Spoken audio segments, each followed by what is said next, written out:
Dear friends, welcome back to Data Analytics Talks. In this video, we are going to understand two types of transformation.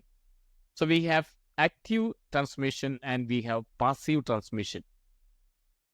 It's very important to understand the difference between active and passive. So during our demonstration, we have seen different types of transformation. One was like we have the aggregator transformation.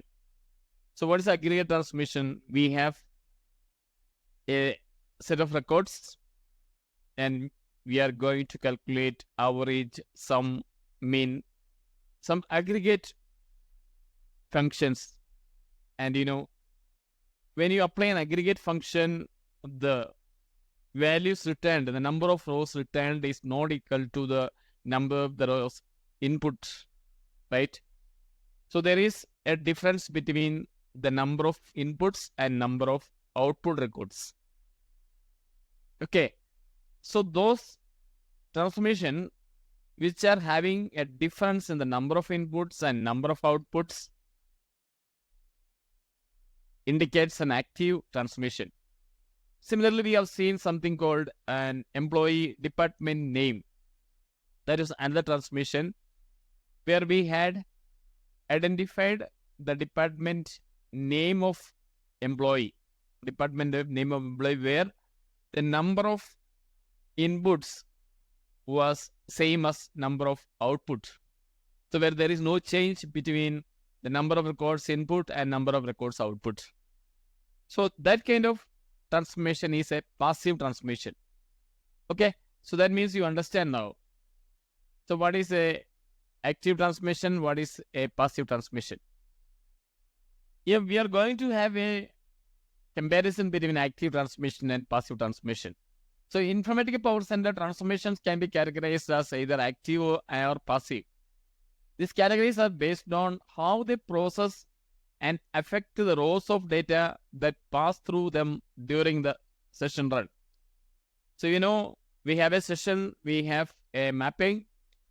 So in the mapping, we have the source, we have the target, and the number of inputs, that means number of source data, and the number of the target, that is the number of the output.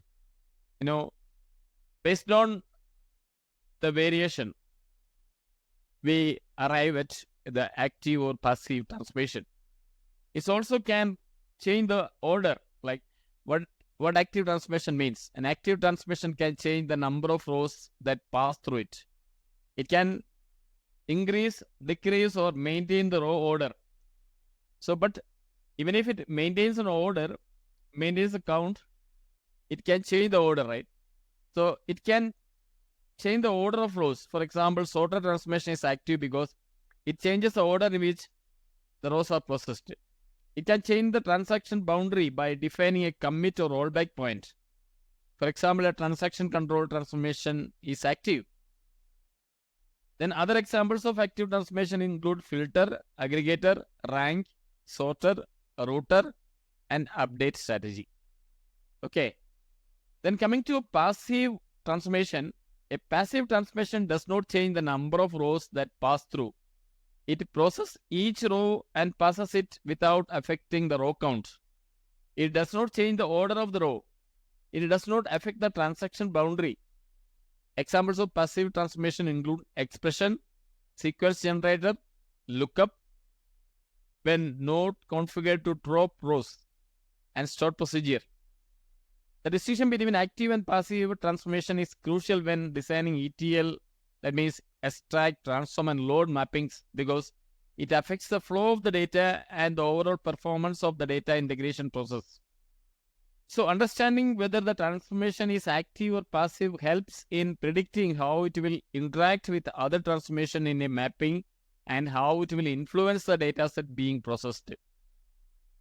Okay, so we have seen what is active transformation, we have seen what is passive transformation. Very simple.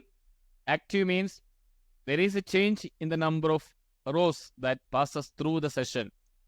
The output, the number of output, number of input may vary.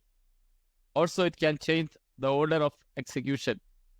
But in passive, There is no change with respect to the number, order, or boundary.